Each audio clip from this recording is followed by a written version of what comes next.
Somebody get this cockroach away from my client before she gives him something worse than allergies. That's what a CEO said, while his most important client was choking at the dinner table. Copy that. And a black waitress was the only one trying to save him. Willa didn't stop. He's choking. She Please held send the help man now. steady and kept translating for the 911 operator. Gregory Preston grabbed her arm and yanked her backward. I said hands off. Willa looked him dead in the eye. This man will die if I stop talking. The client was gasping in Arabic. Copy that. The only person who understood was the woman he just called a cockroach. What she did next didn't just save that man. It destroyed Gregory Preston's entire career. And it all started 30 minutes earlier, with one word on a menu. Nah. The fact that she still helped him after all that? Wait till you hear how this whole thing started. 30 minutes earlier, the Colton Grill was the quietest kind of loud. Forks on porcelain, ice in crystal. The low hum of people who never worry about the check. Friday night, downtown Chicago, the most expensive steakhouse in the Loop. Gregory Preston had reserved the private dining room 3 months in advance. Tonight was the night. Sheikh Tariq Al-Farsi, founder of Al-Farsi Capital, one of the biggest investment firms in Saudi Arabia, was flying in to finalize a $30 million deal. Gregory had spent weeks preparing. Custom menu, hand-picked wine list, a professional Arabic translator booked and confirmed. But the translator's flight got canceled. No backup. No plan B. Gregory didn't blink.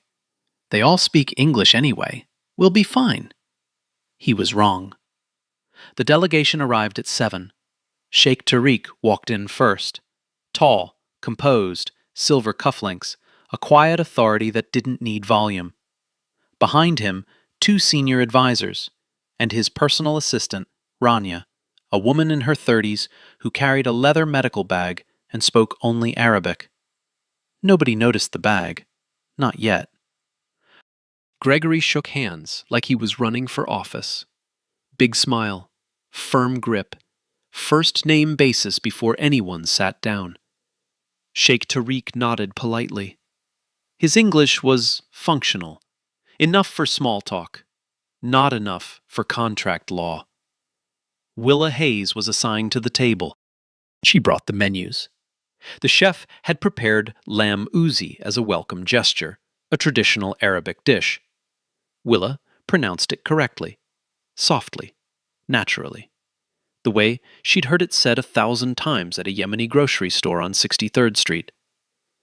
Gregory stopped mid-sentence, stared at her, then waved his hand, gold cufflink catching the light, like he was swatting something off the table. Nobody asked you to perform. Just take the orders and keep your mouth shut. That's what we're paying you for. 12 people heard it. Nobody said a word. Sheikh Tariq's eyes moved to Willa for just a moment, then back to his menu. He noticed something Gregory didn't. Her pronunciation was perfect. Willa's jaw tightened. She wrote down the drink orders, walked back to the service station, set her pen down beside a worn leather journal tucked in her apron pocket.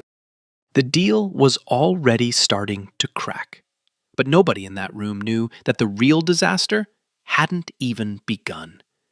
The dinner was falling apart, slowly, politely, the way expensive things break. Sheikh Tariq's 2 senior advisors didn't speak English, not a word. And the financial discussion Gregory had planned, equity structures, profit-sharing models, liability clauses, required precision. Not small talk, not hand gestures. Precision. The advisors kept leaning toward Sheikh Tariq, whispering in rapid Arabic. He'd listen, nod, then try to relay their concerns in English. But the translation was rough. Key terms got lost. Nuance disappeared. Gregory didn't notice. He kept pushing slides across the table, pointing at numbers, talking faster. He mistook their polite silence for agreement. Thomas Caldwell noticed. He sat across the table, watching the sheikh's advisors exchange glances after every mistranslated sentence. He could see it clearly. The deal was drowning in the gap between two languages. Willa saw it too. She was refilling water glasses, clearing bread plates, moving around the table like furniture, invisible the way Gregory preferred. But she could hear everything. Every Arabic whisper, every frustrated pause. Every time the senior advisor said one thing, and Sheikh Tariq translated it into something smaller. She understood all of it. The breaking point came when Sheikh Tariq finally set down his pen. He looked at Gregory and said carefully, "Mr. Preston, my advisors have serious concerns about Section 14. I cannot explain properly in English. We need someone who speaks Arabic." Gregory pulled out his phone. Google Translate. He held it up like a solution. The advisor spoke a full paragraph about liability structures in Islamic finance. The app returned gibberish. Something about the prophet of sin and forbidden trees. Victor Sloan tried a different app. Same result. Thomas Caldwell leaned forward. "Greg, we need a real translator. This isn't working."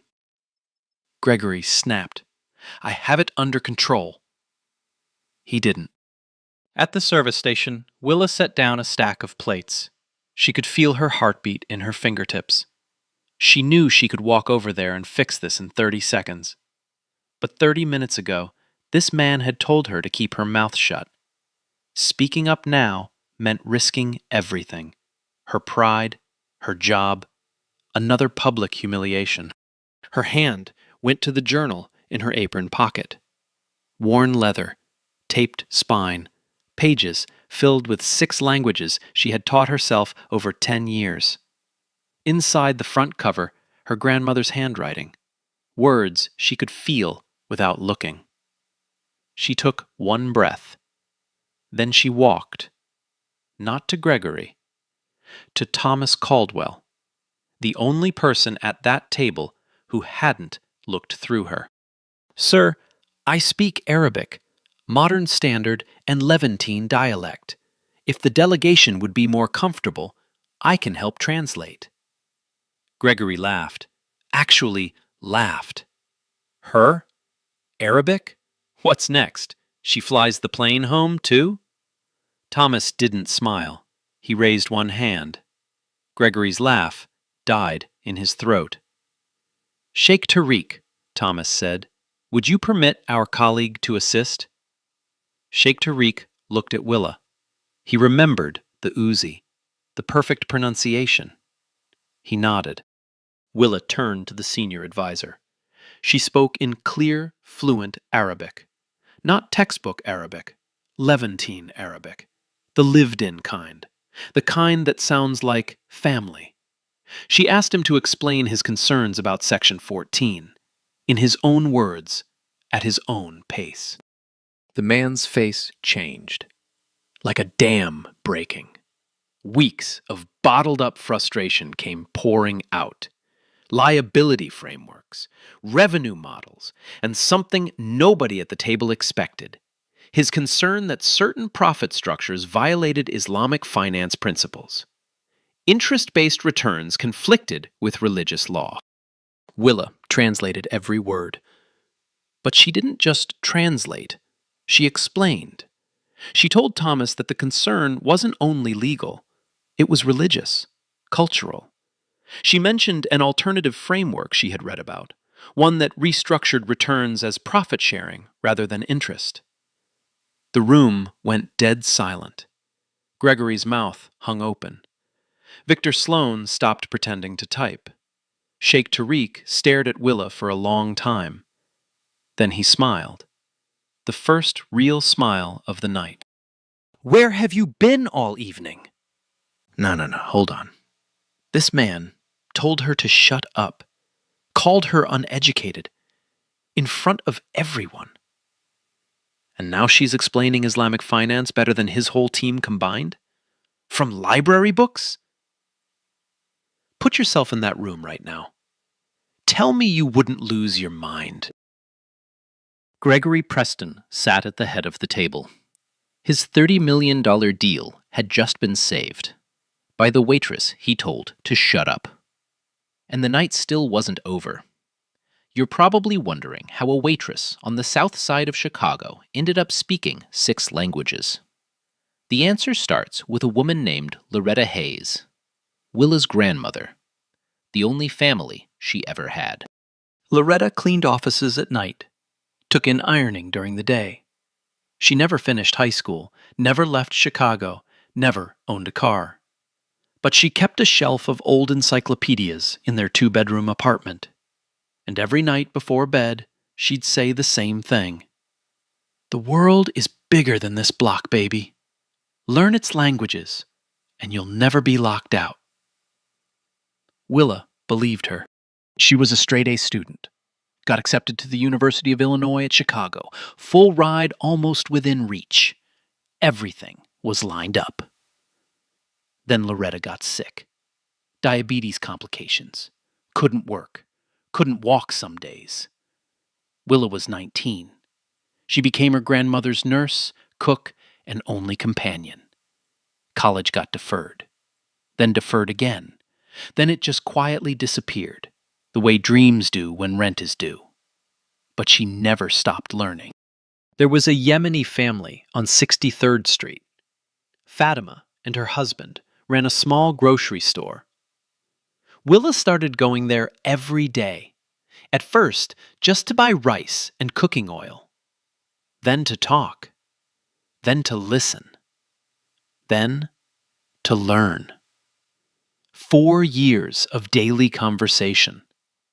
That's how she learned Arabic, not from a classroom. From a woman who handed her change and taught her vocabulary at the same time. French came from a Congolese church group on Saturdays. Spanish from co-workers at the restaurant. Portuguese from a Brazilian neighbor who traded language lessons for help with English paperwork. 6 languages. 0 tuition. Just a curious mind that refused to quit. And the journal. That worn leather journal she carried in her apron every single shift was Loretta's gift. Inside the front cover, written in shaky handwriting that got worse as the diabetes took hold, for all the words you'll learn that I never could. Loretta passed away 2 years ago. Willa was holding her hand when it happened. She still waitresses, still studies every morning before her shift, still carries the journal everywhere. Some pages have coffee stains, some have tear marks. All of them have words Loretta never got to learn. Back at the restaurant, the kitchen doors swung open. A new appetizer plate was being carried toward Sheikh Tariq's table. But the night was far from over. With Willa at the table, the conversation changed. Not just the language, the energy. Sheikh Tariq's advisors were finally talking, really talking. Weeks of frustration pouring out in full Arabic sentences, complex and layered. And Willa caught every word, translated every nuance, gave Thomas Caldwell exactly what he needed to respond with precision. For the first time all night, the deal had a pulse. But Gregory Preston was ruining it. He kept interrupting Sheikh Tariq mid-sentence, jumping in with numbers before the man had finished his thought, pushing for a signature tonight, right now, before dessert. Then he made a joke, something about how slowly things move in the Middle East. He chuckled at his own words. Nobody else did. The advisors stiffened. Sheikh Tariq's smile disappeared. Rania, sitting quietly beside him, looked down at the table. Willa felt it immediately. The temperature in the room dropped 10 degrees in half a second. She was caught in an impossible position. Her job was to translate Gregory's words. But Gregory's words were destroying the deal in real time. Every sentence out of his mouth pushed Sheikh Tariq further away. She translated exactly what Gregory said, word for word. She didn't soften it, didn't protect him. Let the man hang himself with his own rope. But then she leaned toward Thomas Caldwell, quietly, almost a whisper. Sir, in Arab business culture, pushing for an immediate answer is considered deeply disrespectful. The sheikh expects a relationship conversation first, trust before transaction. Thomas nodded once. That was all he needed. He took over, smoothly, naturally, like sliding into the driver's seat without stopping the car. He asked Sheikh Tariq about his family, about his background, about his vision for the fund. Not business questions, human questions. Sheikh Tariq leaned back in his chair. His shoulders dropped. The advisors uncrossed their arms. Rania looked up. The deal was breathing again. And Gregory realized what had just happened. His own partner and his own waitress had taken control of his dinner. Right in front of him. Right in front of his client. His hand went to his Patek Philippe. Adjusted it. Adjusted it again. The watch was worth $40,000. Right now, it couldn't buy him back a single ounce of control. Across the table, Thomas Caldwell's Timex sat flat on his wrist. Still, steady, unhurried. Victor Sloan leaned over and whispered, "Should we do something about this?" Gregory's jaw tightened. She's a waitress. This is my deal. But it wasn't. Not anymore. At the service station, Denise, the senior waitress, 15 years on the floor, watched the whole thing unfold through the glass partition. She'd already taken over all of Willa's other tables without being asked. Didn't say a word about it. Just handled it. She caught Willa's eye across the room and gave one small nod, the kind that says, "I see you. Keep going." The kitchen was running behind Willa too. Chef Roland Moore had been watching through the service window. He didn't know what Willa was saying in Arabic, but he knew what competence looked like, and he hadn't seen anything like this in 22 years behind that pass. For 20 minutes, everything held together. The advisors were engaged, Sheikh Tariq was warming up, Thomas was building a bridge, word by word, with Willa as the foundation underneath. For 20 minutes, it seemed like the night might actually end well. Then the new appetizer plate arrived.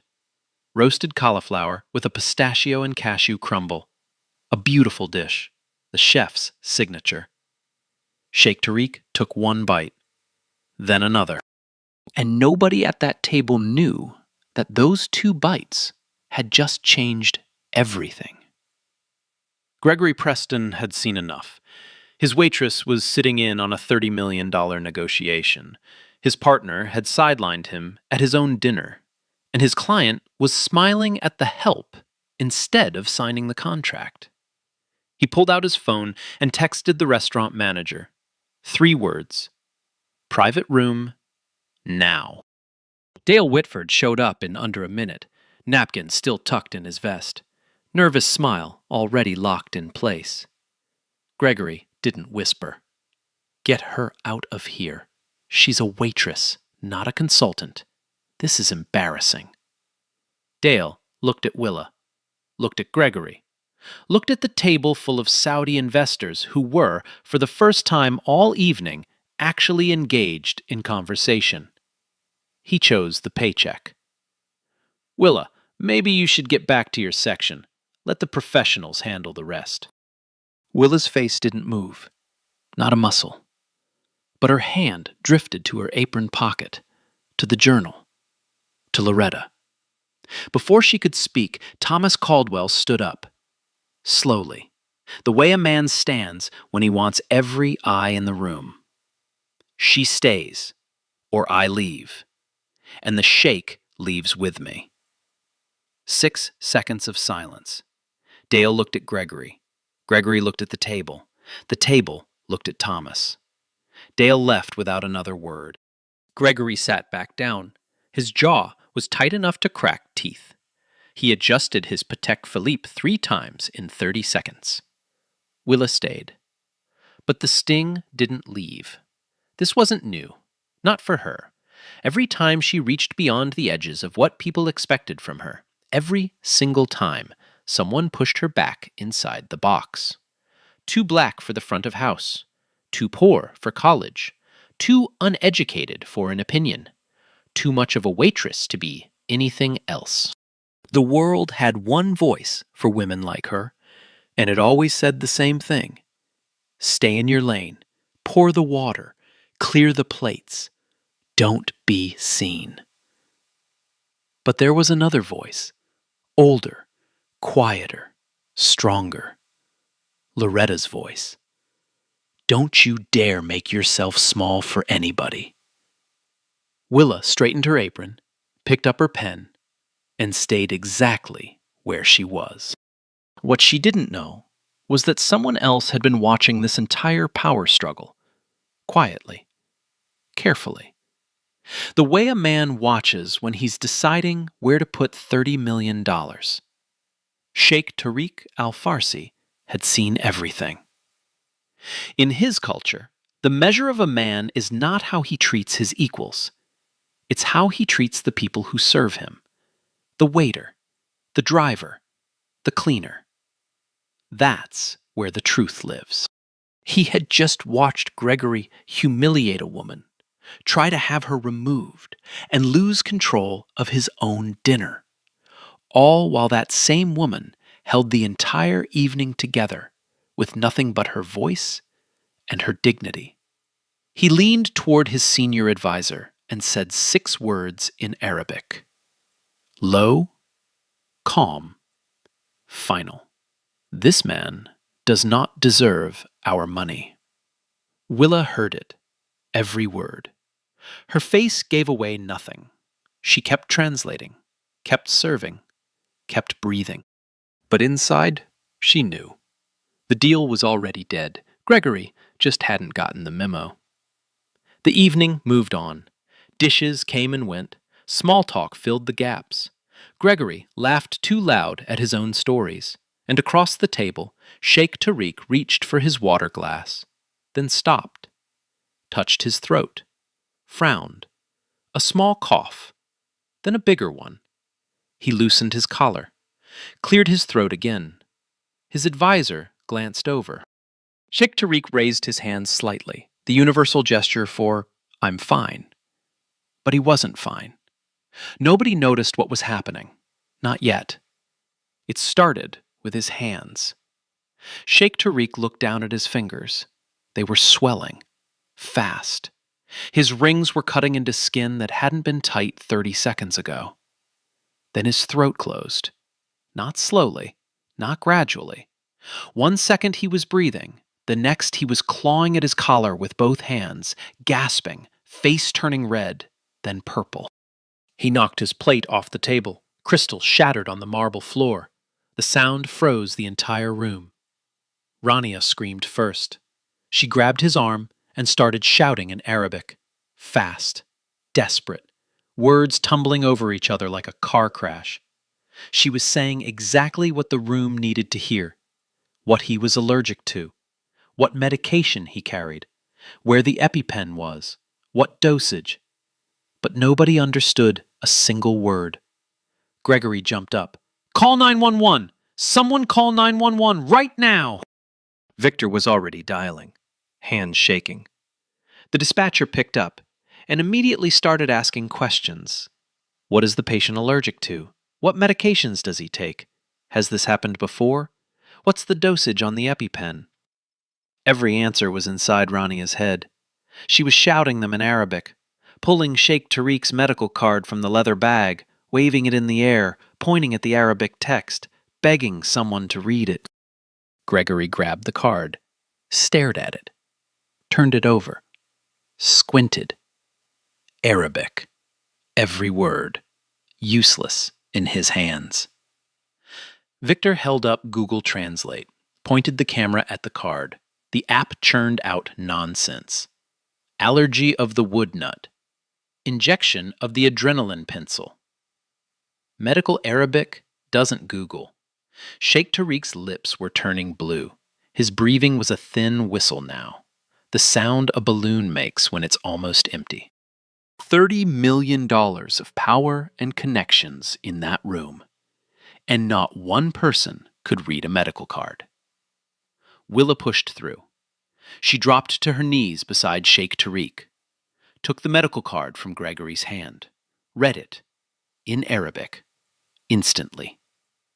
She picked up Victor's phone, the one connected to 911, and started talking. The patient is male, late 40s, severe allergy to tree nuts, specifically cashew and pistachio. He carries a prescribed EpiPen, epinephrine auto-injector, 0.3 milligrams. This is his second anaphylactic episode. The first was 18 months ago in Riyadh. No hesitation, no mistakes, like she was reading a grocery list. The dispatcher gave instructions. Administer the EpiPen immediately. Don't wait for the ambulance. Ranya's hands were shaking too badly. The advisors were frozen. Thomas was holding Sheikh Tariq upright. Willa took the EpiPen from Ranya's bag, asked her in Arabic, "Which thigh? Has it been used before?" Rania answered, "Right thigh, outer side." Willa uncapped the pen, positioned it. Steady hands. She pressed it into Sheikh Tariq's thigh and held it there, counting to 10 out loud. Calm, measured, like she'd done this 100 times. 3 seconds. Sheikh Tariq's eyes were rolling. 5 seconds. His chest was barely moving. 8 seconds. The room was dead silent. 10. Sheikh Tariq gasped, a raw, broken, beautiful sound. His chest heaved. Once. Twice. Then again. Ragged, ugly breathing. But breathing. Color crept back into his face, his fingers unclenched. And that's when Gregory Preston decided to open his mouth. He grabbed Willa's arm and yanked her backward off the floor. "Somebody get this cockroach away from my client before she gives him something worse than allergies." Willa looked him dead in the eye.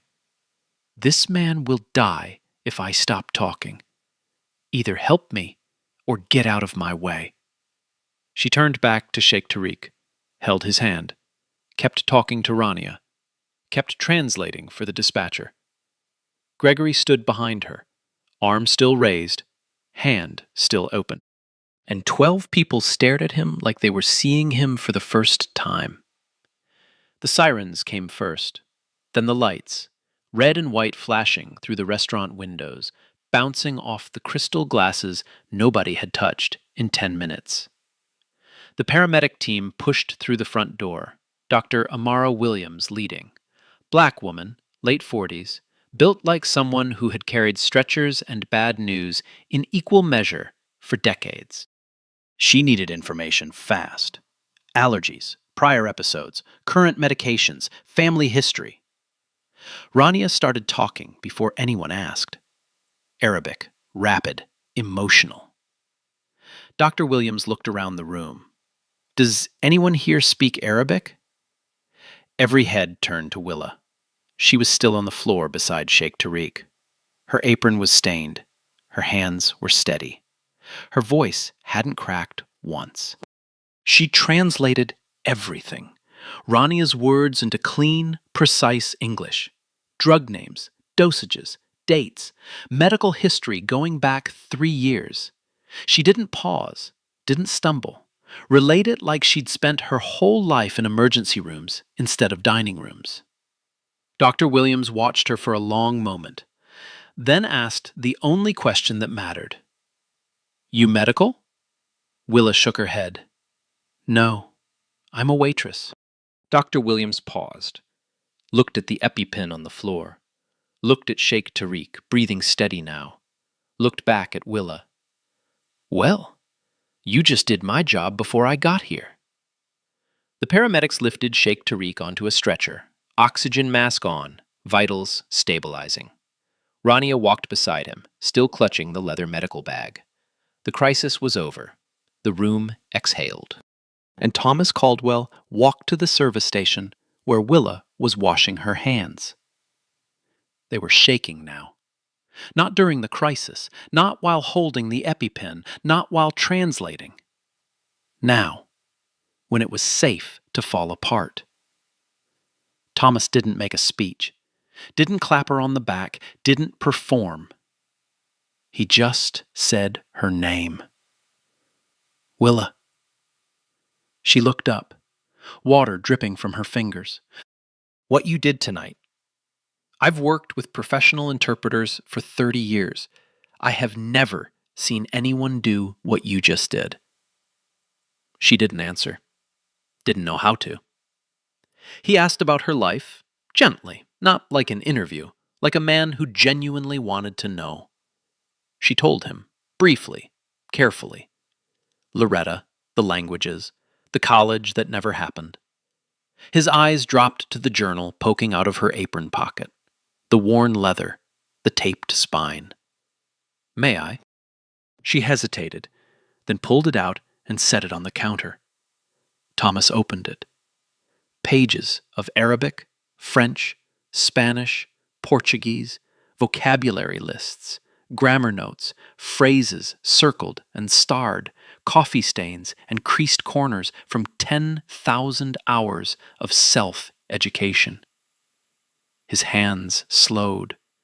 He closed the journal gently, slid it back to her. I want you to come see me Monday morning, my office. I'm not asking as a favor. I'm asking because I need someone exactly like you. Willa held the journal against her chest. Her eyes were full. She nodded once. Across the room, Gregory Preston's Patek Philippe caught the light. $40,000 on his wrist, and he still couldn't tell what time it was. Thomas Caldwell's Timex hadn't moved all night. Steady, reliable, right on time. On the stretcher near the door, Sheikh Tariq raised his hand. He wanted to stop. He had something to say before the ambulance took him. The paramedics stopped. Dr. Williams looked down at Sheikh Tariq. He was weak, oxygen mask still on, but his eyes were sharp, clear, the eyes of a man who had just touched death and come back with something to say. He pulled the mask to the side, looked around the room until he found her. Willa was still at the service station, apron stained, journal pressed against her chest. She hadn't moved. Sheikh Tariq spoke in Arabic. Slow, deliberate. Every word carrying the weight of a man who almost didn't get to say them. Willa translated quietly for Thomas, who stood beside her. He says, I was dying. And the woman they humiliated in front of me was the one who saved my life. The room didn't breathe. Sheikh Tariq kept going, still looking at Willa. He says, I have boardrooms full of people with degrees from the best universities in the world. Not one of them could have done what you did tonight. Willa's voice held, barely. Her chin trembled once. She bit down on it. Sheikh Tariq said one more thing, shorter, softer, almost private, even in a room full of people. Willa didn't translate right away. She just stood there, eyes full, lips pressed tight, fighting something she wasn't going to win. Thomas waited. He says, you are part of our family now. That was the one that broke her. Not the compliment, not the recognition, not being called smart or brave or talented. She had gone her whole life without those things and survived. But family. She hadn't heard that word directed at her since Loretta died. 2 years. 2 years of carrying that journal and those languages and that ache through every shift, every dinner service, every night alone in a studio apartment with vocabulary flashcards and no one to tell about her day. And now a man she'd met 3 hours ago, a man from the other side of the world, was lying on a stretcher calling her family. Because she spoke his language when no one else could. Willa's tears came. Quiet.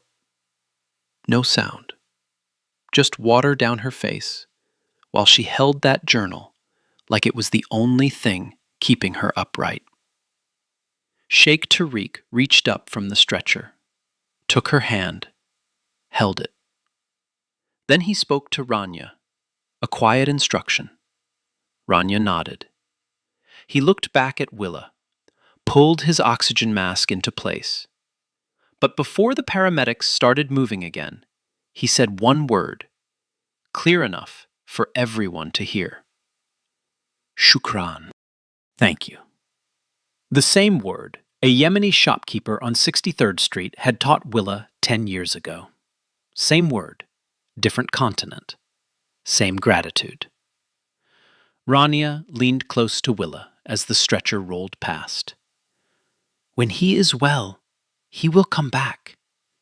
He wants to have coffee with you.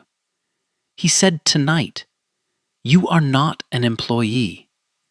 You are his guest. 4 days later, Sheikh Tariq Al-Farsi walked back into the Colton Grill.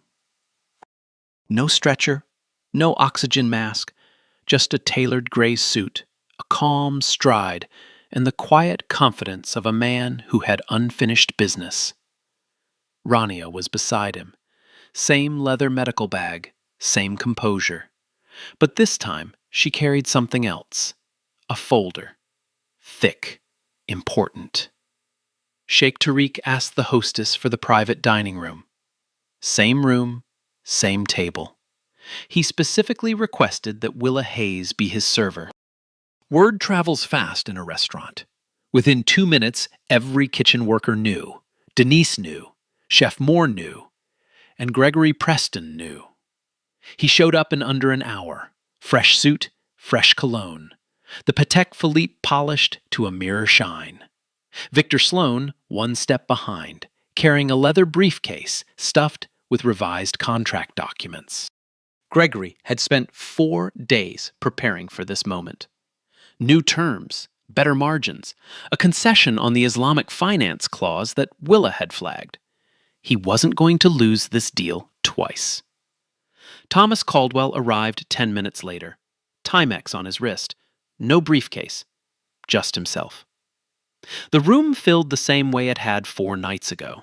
Same chairs, same lighting, same amber glow on the crystal glasses. But everything underneath had shifted. Willa brought the drinks. Arabic coffee for Sheikh Tariq. She set it down with both hands. He looked up at her and nodded once.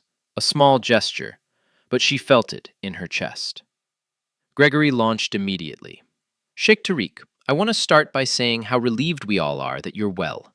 We've revised the terms based on your team's feedback. I think you'll find. Sheikh Tariq raised one hand, palm flat, fingers still. The room stopped. He spoke in Arabic. Not to Gregory, not to Thomas, to Willa. I need you to translate for me, every word, exactly as I say it. Willa nodded. She set down her tray, folded her hands in front of her, and became the most important voice in the room for the second time in a week. Sheikh Tariq began. He spoke slowly, carefully, each sentence measured like a man who had chosen every word before he walked through the door. Willa translated. Mr. Preston, 4 nights ago, I sat at this table as your guest. I came here in good faith to discuss a partnership worth $30 million. Gregory nodded, smiled, leaned forward. Before the first course arrived, I watched you humiliate a woman in front of my entire delegation. You told her to keep her mouth shut. You called her uneducated.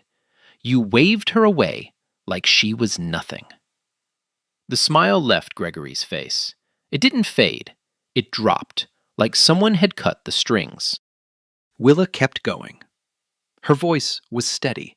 Her hands were not. Later that evening, when my throat closed and I could not breathe, your translator app gave you nonsense. Your vice president gave you nothing. Your money gave you nothing. Victor Sloan shifted in his chair. The leather squeaked. And the woman you called a cockroach, the woman you threw to the floor, she read my medical card. She spoke to my assistant. She told the paramedics what was killing me. She held the needle that let me breathe again. Gregory's hand moved to his Patek Philippe. He didn't adjust it. He just held it, like a man reaching for something solid while the ground disappears. She did what you, with all your wealth and all your degrees and all your power, could not do. She saved my life, with a language you mocked her for speaking. Willa's eyes were wet. Her voice was not. She kept translating, word by word, her own vindication, spoken through her own mouth, in the room where she had been told she didn't belong. Sheikh Tariq paused, took a sip of his Arabic coffee, set it down. Then he finished. I will not sign this contract with Pinnacle Global Partners. Not because of the terms, Mr. Preston. The terms are fine. I will not sign because of you. The room was so quiet you could hear the kitchen exhaust fan 3 rooms away. Gregory opened his mouth. Nothing came out. He looked at Victor. Victor looked at the table. He looked at Thomas. Thomas looked at Willa. Sheikh Tariq turned to Thomas Caldwell, and for the first time he spoke in English. Rough, unpracticed, but deliberate. Mr. Caldwell, you stood up for this woman when your own partner tried to remove her. You saw her value before anyone else did. That is leadership. He slid the folder across the table. I will do business with you. Thomas looked at the folder, then at Sheikh Tariq. He didn't gloat, didn't smile, just nodded and said the only Arabic word he knew. Shukran. Sheikh Tariq almost laughed. Your Arabic needs work, but your character does not. Gregory stood up. His chair scraped the marble. That sound, like a nail on stone, was the loudest thing in the room. He looked at Willa. 3 seconds. 4. 5. She didn't look away. He had no words. For the first time in 30 years of boardrooms and deal tables and power lunches, Gregory Preston had absolutely nothing to say. He walked out. His leather shoes clicked on the marble, each step a little quieter than the last, until the sound disappeared entirely. Victor Sloan stayed in his seat.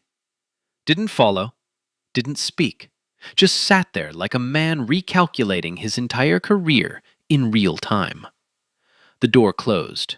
Sheikh Tariq turned to Willa, gestured to the chair across from him, the chair where Gregory had been sitting.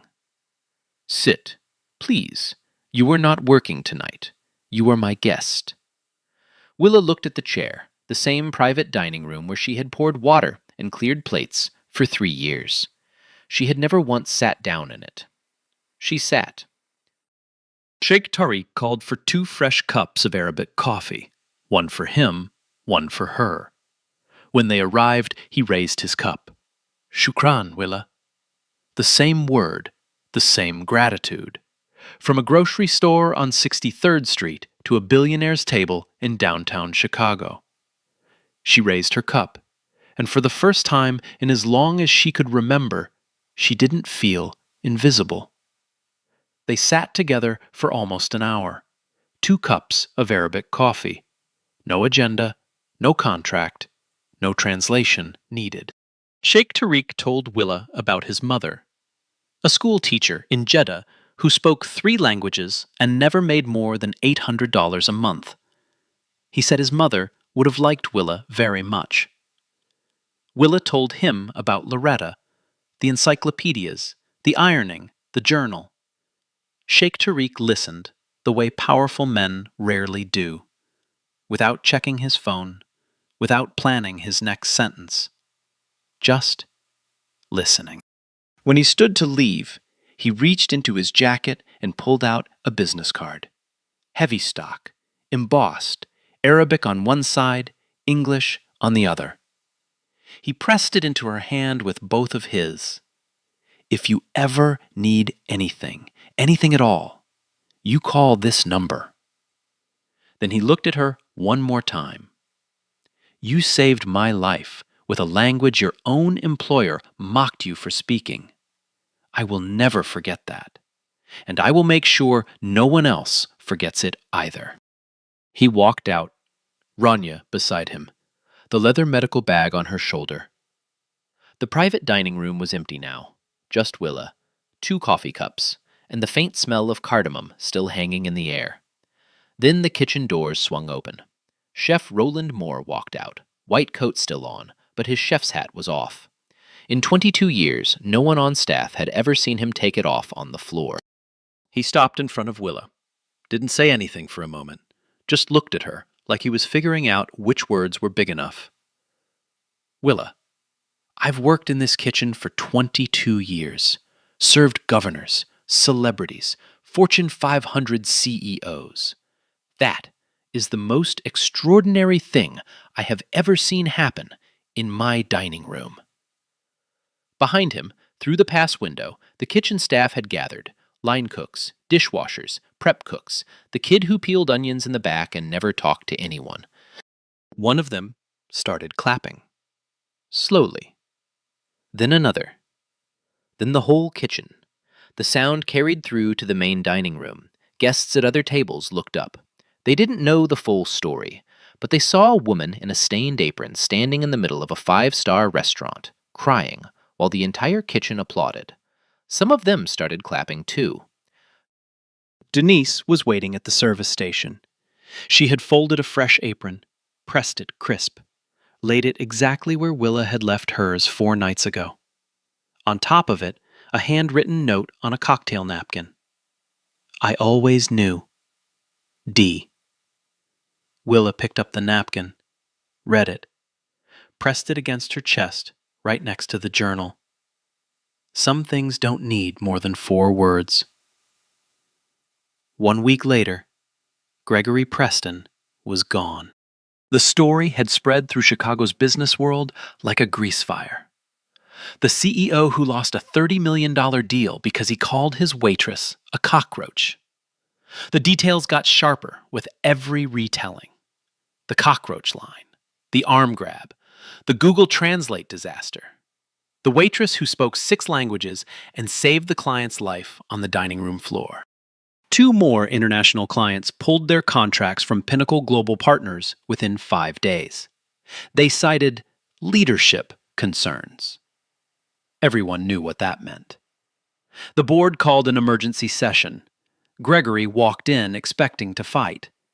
He walked out 20 minutes later, carrying a box. His nameplate was removed from the door before lunch. Victor Sloan updated his LinkedIn that afternoon. New headline, new photo. No mention of Pinnacle anywhere. The Patek Philippe went into a drawer. Nobody asked what time it was. Monday morning, 9 a.m. Willa Hayes walked into the offices of Caldwell & Associates. She was wearing professional clothes she'd bought over the weekend, a blazer that still had the tags when she got home, shoes that clicked on the lobby floor in a way her work sneakers never did. But the leather journal was in her bag, always. Thomas Caldwell's office was exactly what she expected, and nothing like Gregory's. No ego wall, no awards displayed, just bookshelves full of books that had actually been opened. A photo from his Peace Corps days in Tunisia, his Timex sitting on the desk next to a manila folder. He didn't waste time with small talk. Global Client Relations Specialist, New international division. Full salary, full benefits. You'd be the bridge between our firm and every non-English speaking client we serve. He paused, opened the folder. And this, a company-funded scholarship, full tuition, University of Chicago. Through our professional development program, you finish your degree while you work. Willa stared at the paperwork, the offer letter, the scholarship forms, the university logo she had pinned to her bedroom wall when she was 17 years old. Then Thomas reached behind the folder and pulled out one more thing. A leather journal, brand new. Same size, same style as the one she carried, dark brown, smooth spine, unwritten pages waiting. He opened the front cover. Inside, in his own handwriting, "For all the words yet to come." Willa read it again, pressed her fingers against the ink. Loretta's journal said, "For all the words you'll learn that I never could." Thomas's journal said, "For all the words yet to come." One generation's sacrifice, the next generation's possibility. Two journals, same leather, same love, different handwriting. Willa held both of them, one old, one new, one in each hand. She didn't say anything. Couldn't. The tears came and she let them. Thomas didn't fill the silence. Just sat there with his Timex and his bookshelves and his quiet belief that talent doesn't need a diploma to be real. 3 days later, a package arrived at Willa's apartment. No return address, just a shipping label from Riyadh. Inside, wrapped in white tissue paper, was a framed piece of Arabic calligraphy. Hand-painted, gold ink on black paper. A verse from the Quran. Whoever saves a life, it is as if they have saved all of humanity. Beneath the frame, a handwritten note from Sheikh Tariq. You will always be family. T.A. Willa hung it above her desk, next to the old journal, next to the new one, next to a photo of Loretta she kept in a dollar store frame. The same week, Fatima from 63rd Street called. She was crying before Willa even said hello. A local news station had run the story. Chef Moore had given them the details, with Willa's permission. I told my husband, Fatima said between sobs. I told him 20 years ago. That girl is going to shake the world. The story went further than Chicago. Sheikh Tariq's wife posted about it online, Arabic and English. It spread through Arab communities across 3 continents. A black waitress from the South Side who spoke Levantine Arabic and saved a man's life with it. Millions of views, thousands of comments. One that Willa kept coming back to, posted by a woman in Amman, Jordan. She spoke our language, not because she had to, because she wanted to. That is the most beautiful thing I have ever read. 6 months later, Willa Hayes sat in a glass-walled office on the 32nd floor of Caldwell & Associates. Skyline view. Name on the door. A coffee mug with Arabic script on it. A gift from Rania. She was on a video call with Al Farsi Capital's team in Riyadh, speaking Arabic, fluid, confident, laughing at something one of the advisors said. The same advisor who had sat frustrated and silent at that dinner table because nobody could understand him. He understood her just fine now. Sheikh Tariq appeared on screen for the last 5 minutes of the call. He held up a cup of Arabic coffee. Willa held up hers. They drank together. 6,000 miles apart. Same ritual, same respect. When the call ended, she opened her desk drawer. 2 journals sat side by side. The old one, worn leather, taped spine, warped pages, coffee stains, tear marks, and 6 languages crammed into every margin. The new one, smooth, clean, already half full with notes from client meetings, university lectures, and Arabic vocabulary she still picked up from conversations with Rania. She ran her fingers across both covers. Same leather, same purpose, different chapters. Tuesday and Thursday evenings, Willa walked into a lecture hall at the University of Chicago. She was the oldest person in most of her classes, sat in the third row, took notes by hand in the new journal while students half her age typed on laptops. Nobody in that classroom knew her story. She didn't tell it. She just showed up, every week, on time, prepared, the way Loretta taught her. On a Saturday morning in October, Willa took the Red Line to the south side, got off at 63rd, walked 2 blocks to a cemetery she knew by heart. She knelt at Loretta's headstone, pulled the old journal from her bag, opened it to the first page. The inscription, shaky handwriting that got worse toward the end because the diabetes was taking everything. For all the words you'll learn that I never could. Willa placed the journal on the stone, open, pages ruffling in the wind. She pressed her hand flat on the cover, the way she used to hold Loretta's hand in the hospital. I did it, Grandma. I learned the words. She stayed for a long time, didn't check her phone, didn't rush, just sat in the grass beside the woman who had given her everything and asked for nothing. Somewhere in a storage unit in Lincoln Park, a Patek Philippe sat in a box, still ticking, still expensive, still telling time to no one. Gregory Preston's corner office had been reassigned 3 months ago. His nameplate was in a landfill. His reputation was a cautionary tale people told at business dinners when the wine made them honest. He never apologized. Not to Willa, not to Sheikh Tariq, not to anyone. Some people lose everything and still learn nothing. So here's what I want you to do. Not next week.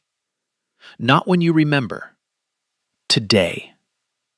The next time someone pours your coffee, clears your table, bags your groceries, drives your car, stocks the shelves at 2 in the morning so you can grab milk on your way to work. Look at them. Actually look. Ask their name. Ask how their day is going, because you have no idea what they carry inside them. No idea what languages they speak, what dreams they deferred, what sacrifices they made, what they could teach you if you just stopped long enough to listen. The next Willa Hayes might be pouring your coffee right now. And remember this. If you remember nothing else from tonight, remember this. The most powerful language in the world is the one that sees people clearly. Yo, a cockroach. He called her a cockroach while she was saving his client's life, on her knees, with her bare hands.